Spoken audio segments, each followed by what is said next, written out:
Aujourd'hui, on vient d'atteindre les 20 000 abonnés sur la chaîne. Alors pour commencer, merci.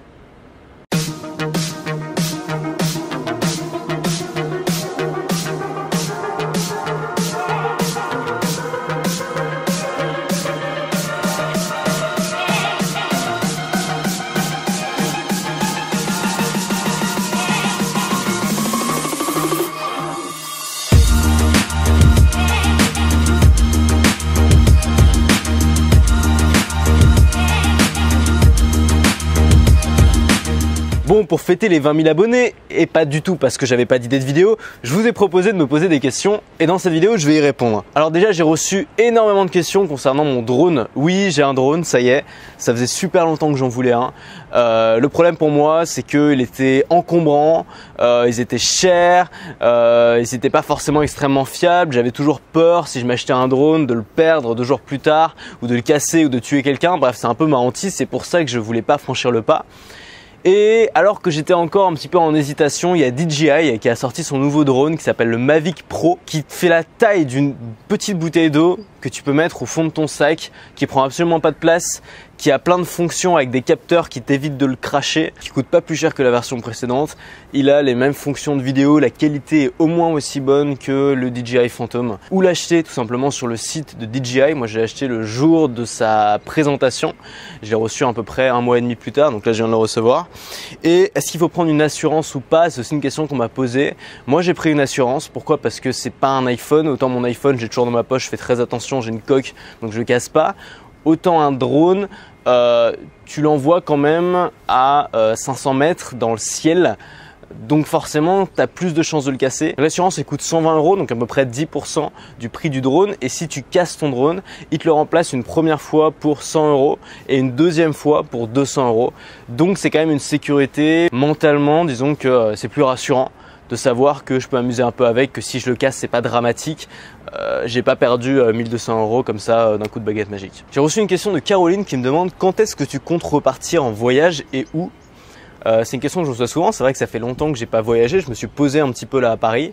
J'ai pas arrêté le voyage. Simplement, l'année dernière, c'était vraiment mon année voyage. Cette année, j'ai voyagé un petit peu moins, mais je vais quand même voyager par intermittence. Je pars le 14 novembre pour un voyage de 3 semaines pendant lequel, bien sûr, je vais continuer la vidéo. Bien sûr, je vais faire des vlogs. C'est dans un pays que je connais pas du tout, sur un continent que je connais pas du tout. Moi, c'est un voyage que je rêve de faire depuis longtemps. J'espère que tu vas suivre un peu mes aventures à ce moment-là.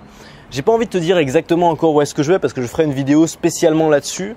Si je peux te donner un indice, quinoa. Bref. Ça me demande à quel âge as-tu connu YouTube et est-ce que ça t'a fait un déclic? La réponse c'est bon, j'ai connu YouTube au début, j'ai toujours été un peu plus ou moins sur internet, j'adore la nouvelle technologie, j'adore les services en ligne. Donc je suis un habitué de YouTube. En revanche, au début où YouTube existait, j'avais absolument aucune idée de ce que j'allais faire dessus. Alors j'avais envie de faire des vidéos, j'avais envie de l'utiliser, mais évidemment à l'époque j'étais encore un gamin, je savais pas trop faire, mes vidéos elles étaient très amateurs. Et donc j'ai un peu lâché l'affaire, puis je me suis dit voilà, la vidéo c'est pas pour moi, je suis pas un humoriste, je sais pas faire des sketchs, je suis pas spécialement à l'aise avec une caméra.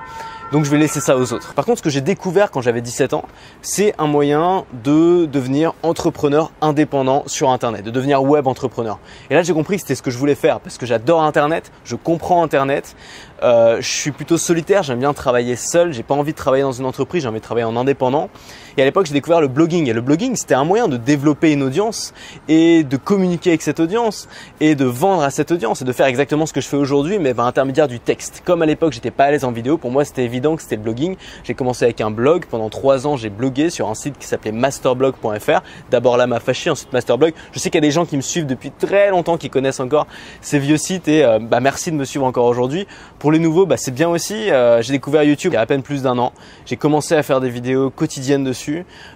J'ai développé une audience dessus, j'ai commencé à vivre de ces vidéos et finalement YouTube c'est la meilleure chose qui me soit arrivée l'année dernière. Mais ce qui est important, c'est pas la plateforme, je l'ai dit plein de fois. Ce qui est important, c'est la relation que tu noues avec ton audience, le business model que tu utilises, les idées que tu crées, les connaissances que tu as à partager. Tu sais, ton audience, je pense qu'elle te suivra. Moi, quand je passais de blog à YouTube, j'ai complètement lâché mon blog. Mon audience, elle m'a suivi. En tout cas, le noyau dur de mon audience m'a suivi. En tout cas, les gens qui achetaient les produits m'ont suivi.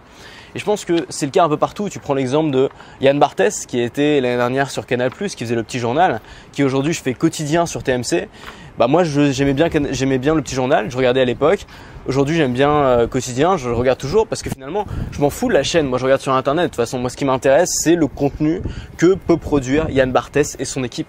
Donc finalement peu importe le changement de chaîne, les vrais abonnés, les vraies personnes qui te suivent et qui t'apprécient vont te suivre où que tu ailles, j'en suis convaincu. J'ai Thomas qui me demande, c'est une question qu'on m'a déjà posée plusieurs fois, comment ont réagi tes parents quand tu leur as annoncé que tu allais vivre de tes revenus sur internet et arrêter tes études? Je sais que c'est une question qui intéresse beaucoup de gens parce que parmi mon audience, on a pas mal qui sont étudiants ou qui sont jeunes et qui se demandent un peu ce qu'ils vont faire après. Je vais être très clair avec toi si c'est ton cas. Mes parents, ils l'ont pas bien pris. Au début, ils étaient pas chauds du tout. Ils trouvaient ça bien que je fasse des trucs sur internet, mais ils étaient pas chauds. Enfin, ils y croyaient pas. Pour eux, c'était pas sérieux. Ils pensaient pas que j'allais pouvoir lâcher mes études et le faire et en vivre. Aujourd'hui, ils y croient. Aujourd'hui, ils me font confiance. Qu'est-ce qui s'est passé entre les deux? J'ai pas trouvé une super méthode pour les convaincre. Je suis pas le roi de la persuasion. Simplement, j'ai créé mon truc et ça a marché. La meilleure façon de convaincre qui que ce soit, c'est les résultats. La meilleure façon de rassurer tes parents, c'est de leur montrer que tu peux te débrouiller. C'est pareil pour les voyages. Si tu essaies de convaincre tes parents que ça va être safe, que tu vas voyager, ça sert à rien. Ça va servir à rien. Le meilleur moyen de le faire, c'est de partir en voyage, même s'ils sont pas trop d'accord, même s'ils sont pas très chauds, puis de leur montrer que tu t'es bien débrouillé, que tu as réussi à voyager, à réserver les transports, à réserver les hôtels, qu'il t'est rien arrivé parce que tu es prudent. Et finalement, on s'habitue à tout. Je pense qu'on s'habitue à tout. Et donc, habitue tes parents au fait que tu puisses réussir un projet en indépendant sur internet. C'est tout ce que je peux te conseiller. Donc si aujourd'hui tu es étudiant, lâche pas toutes tes études du jour au lendemain pour faire un truc que tu maîtrises pas encore. Fais ton truc parallèlement, teste-le et si ça fonctionne, bah montre les résultats à tes parents. Et puis si au bout d'un moment ils y croient toujours pas, si au bout d'un moment ils te prennent pas au sérieux, bah qu'est-ce qu'on en a à foutre? L'important c'est toi, l'important c'est de faire quelque chose que t'aimes. Qu'est-ce que tu veux dans la vie? Est-ce que tu veux faire un métier qui toi t'emmerde profondément mais que tu fais uniquement parce que ça rend tes parents fiers? Ou est-ce que tu as envie de t'amuser dans ta vie, de faire un métier qui te plaît même si tes parents vont jamais le comprendre? Moi j'ai choisi la deuxième option, ça fonctionne, aujourd'hui je peux en vivre, aujourd'hui je suis autonome, j'ai plus besoin d'eux, même si ils m'offrent toujours des cadeaux de temps en temps, j'ai la chance d'avoir cet appart que je paye pas, mais je pourrais me débrouiller sans eux, donc finalement j'ai plus besoin de leur aval. Donc c'est juste un bonus, s'ils sont contents tant mieux, s'ils sont fiers tant mieux, mais je ne vis pas pour la fierté de mes parents et je t'assure que c'est une liberté énorme de ne pas vivre pour la fierté de ses parents. Alex m'a posé une très bonne question, qu'on pose pas souvent mais qui est vraiment une excellente question, qui est comment gérer émotionnellement des revenus irréguliers. Quand tu es entrepreneur, notamment quand tu fais ce type de job, tes revenus vont dépendre du nombre de ventes que tu fais, de la stratégie que tu as mis en place, du succès de tes produits, de ta campagne marketing, de plein de facteurs qui fait qu'il y a des mois où tu vas très bien gagner ta vie, des mois où tu vas très mal gagner ta vie. Moi, ça a été particulièrement mon cas quand j'étais en voyage. Il y a des mois où c'était très juste. Tu as dû le voir en fait un peu par les hôtels que je prenais. Quand j'étais dans des beaux hôtels, c'était des mois où ça marchait plutôt bien. Quand j'étais dans des hôtels un peu moyens, c'était des mois où c'était un petit peu moyen. C'est assez simple de voir ça. Et très souvent, j'ai des amis qui me demandent combien je gagne ou quel est mon salaire. Et ça m'agace toujours un petit peu parce que c'est pas que j'ai pas envie de répondre, c'est que j'en sais rien parce qu'évidemment ça dépend des mois. Forcément la mentalité de salarié veut que réfléchir en termes de salaire mensuel. Elle dit voilà, tu gagnes 3 000, 4 000, 5 000 euros par mois, 6 000, ouah, c'est énorme, 1 500, ah ouais c'est pas grand chose. Je pense que c'est difficile pour un salarié de comprendre que tu peux un mois gagner 6 000, 7 000, 8 000, 10 000 euros et le mois suivant gagner 1 000, 1 500, 2 000 euros, que c'est possible quand tu es entrepreneur. Et ça c'est une mentalité entrepreneur. Et moi ce que j'aime dans cette mentalité, c'est que ça te permet de te déconnecter de l'argent et de prendre du recul vis-à-vis de l'argent. Parce que quand il y a des mois où tu es en galère et des mois, finalement quand il y a des mois où tu es riche et des mois où tu es pauvre, moi j'aime bien parler comme ça tout simplement, ça donne une sorte de détachement face à l'argent. Tu indexes tes dépenses sur tes revenus, c'est quelque chose qu'on a tous, enfin moi en tout cas je l'ai particulièrement. Quand je gagne beaucoup je dépense plus, quand je gagne pas beaucoup je dépense moins. Et donc si tu gagnes toujours bien ta vie mais toujours de manière très régulière, je pense que tu risques de t'habituer à un train de vie et de faire dépendre ton bonheur de ce train de vie. Je pense que c'est très dangereux. Si tu apprends à faire dépendre ton bonheur d'autre chose qu'un train de vie, d'autre chose que finalement bien gagner sa vie, si tu arrives à être heureux avec pas grand chose, et moi je sais que c'est possible, j'ai vécu un petit peu en Thaïlande, je sais très bien que dans un pays comme la Thaïlande, comme les Philippines, comme la Malaisie, tu peux vivre avec 600 à 1000 euros par mois et bien vivre, et avoir de quoi manger à ta faim, et avoir un petit appart sympa, avoir la mer, avoir le soleil, avoir des amis, c'est pas compliqué, tu peux être heureux comme ça, en tout cas moi je peux être heureux comme ça, le fait de le savoir, de savoir que je ne dépends pas de l'argent, que l'argent c'est juste un plus, c'est juste un luxe que je peux m'offrir en plus de temps en temps, mais que je ne dépends pas de ça pour être heureux, bah c'est une sensation de liberté énorme. Et sur ma chaîne, je parle pas d'argent, sur ma chaîne, je parle de liberté. Et je pense qu'avant d'essayer de gagner de l'argent, il faut peut-être apprendre à être heureux sans argent. Et si aujourd'hui tu n'arrives pas à être heureux sans argent et tu es convaincu que tu as besoin d'argent pour être heureux, peut-être que tu te trompes. L'argent rend rarement heureux, l'argent c'est un confort, c'est une sécurité, c'est un outil. et c'est pas une finalité. Ça, j'en suis convaincu. Alors en revanche, savoir qu'il y a des mois où tu vas manquer d'argent, c'est une source de stress.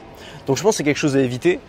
Et donc la meilleure façon de l'éviter, c'est probablement de mettre en place une structure qui te force finalement à créer de la valeur chaque mois et à faire rentrer de l'argent chaque mois. Donc par exemple, si tu vends des formations, te fixer un planning. Par exemple, je vends 1 ou 2 formations par mois à telle date, le noter dans un calendrier, le faire, peut-être mettre en place un abonnement pour avoir des revenus plus sûrs. Ça va t'éviter cette source de stress qui peut être assez pénible et assez fatigante. Il y a Lucas qui me demande si le G7X c'est le meilleur investissement pour une caméra, que ce soit pour le vlog ou alors pour les plans fixes.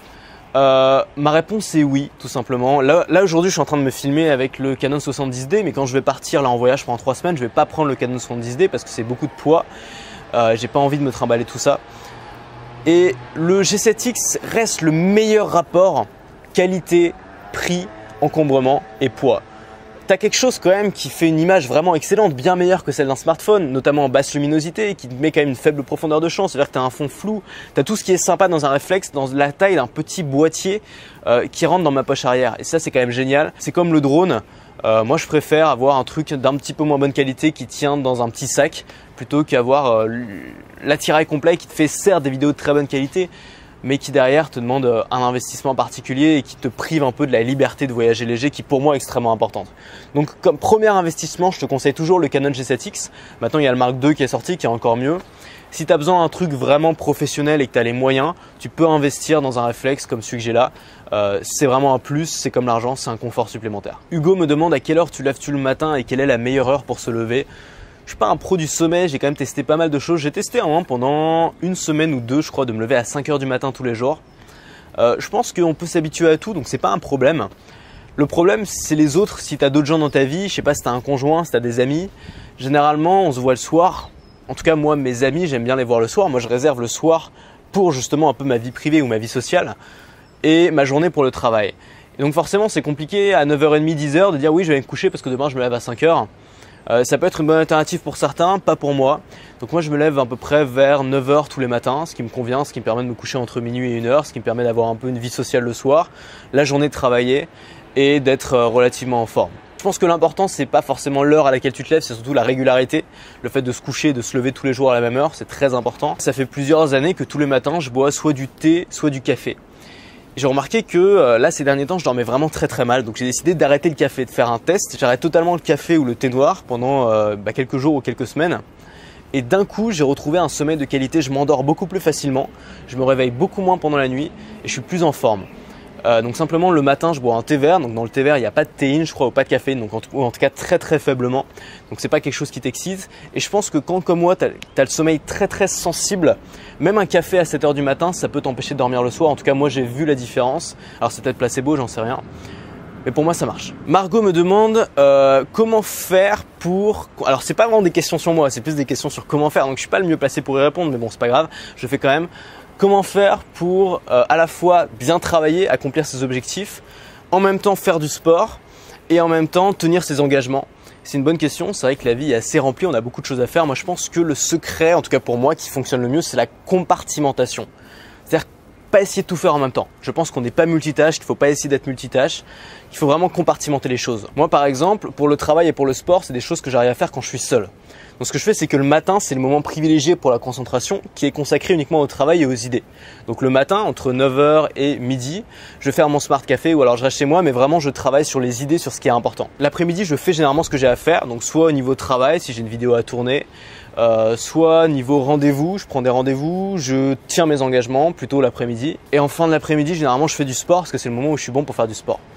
Et ce que je prévois toujours, c'est le matin entre 9 h et midi, ne jamais rien planifier parce que c'est le moment qui est réservé aux idées, c'est le moment qui est réservé à la création. Et ne jamais rien planifier après 18 h puisque c'est le moment qui est réservé à la vie sociale, aux amis et à la détente. Donc j'ai une vie assez cool, hein. Faut pas penser que je travaille comme un fou. Je me lève à 9 h, de 9 h à midi c'est le moment le plus important consacré vraiment aux idées. L'après-midi je me permets quelques rendez-vous, quelques trucs ou du travail un peu plus détendu. Je fais ma séance de sport généralement en fin d'après-midi ou ma séance de yoga. Et le soir à partir de 18 h je prévois plus rien et là je me détends, je fais ce que j'ai vraiment envie de faire. Alors bien sûr tout ça ça varie, ça c'est mon emploi du temps à Paris parce qu'à Paris bon il y a plein de facteurs qui rentrent en compte, mais en voyage ça peut être totalement différent. Je peux travailler plus le soir ou sortir le matin évidemment, tout dépend du contexte. Je pense qu'il faut trouver ce qui fonctionne bien pour toi puis ensuite l'appliquer tout simplement. Il y a Kylian qui demande est-ce que je fais du coaching personnalisé? Alors j'en fais très peu. Pour l'instant j'ai un coaché qui est pas vraiment un coaché, c'est plus quelqu'un que j'accompagne depuis maintenant plusieurs mois, qui est Gabriel, j'ai déjà interviewé sur cette chaîne, qui est mon ami en fait maintenant. Donc c'est pas vraiment du coaching, c'est plus on discute entre amis, je lui donne des conseils. Et je veux pas prendre d'autres coachés parce que mon boulot c'est pas formateur, c'est pas coach, je pense pas être le meilleur des coachs. Mon boulot c'est vraiment de créer du contenu, c'est ça que j'aime faire et j'ai envie de pouvoir me concentrer à 100% là-dessus. Alors j'exclus pas totalement le coaching parce que je pense que le coaching peut être utile du fait que ça te fait une étude de cas à toi-même, ça te permet d'avoir un feedback direct, ça te permet de regarder si la personne applique tes conseils, de voir si tes conseils fonctionnent dans d'autres thématiques, dans d'autres domaines. Mais je veux que ça reste quelque chose de très restreint à seulement quelques personnes. Donc si je refais du coaching, ce sera probablement fourni avec une formation. Donc ce sera uniquement pour les gens qui ont suivi une formation. Parce que je trouve que ça sert à rien finalement de faire une heure de coaching pour répéter tout ce qui est dans une formation. L'idée c'est que la personne suive la formation et qu'ensuite en séance de coaching, on passe à l'action et on applique les résultats de ce qu'elle a appris. Et enfin j'ai une question de Théo qui me demande comment te vois-tu dans 10 ans? Alors c'est amusant que tu me poses cette question parce que justement j'ai eu un grand bouleversement là dans ma vie récemment. C'est que j'ai acheté un drone, j'ai testé le drone et j'ai eu un énorme coup de cœur pour le fait de piloter un drone. En fait j'ai vraiment réfléchi, je me suis dit que ce que j'avais vraiment envie de faire dans la vie, c'était pilote de drone dans l'armée de l'air. J'ai commencé les démarches pour avoir la TPL. Je me suis inscrit à l'escadron drone 133 Belfort sur la BA 709 de Cognac. Et en fait, ce qui me plaît vraiment dans le fait de conduire un drone militaire, c'est le pouvoir que ça donne en fait, le fait que tu as le pouvoir finalement de voir des choses, de tuer sans le danger qui va avec parce que toi, tu es bien au chaud, tranquillement dans ta petite salle à terre. Le pouvoir sans le risque. Ma philosophie de vie. Je fais mes premiers cours de pilotage en janvier et je m'engage dans l'armée le mois suivant en février. Bien évidemment, tout cela était faux. C'était pour voir si tu suivais. Oui, c'est mon nouveau jeu. Pourquoi j'ai dit n'importe quoi? Parce que j'aime pas cette question. Comment te vois-tu dans 10 ans? Inversons la question. Comment je me voyais quand j'avais 10 ans? Quand j'avais 10 ans, j'avais envie de faire deux métiers. J'avais envie d'être éboueur ou alors conducteur de petits trains.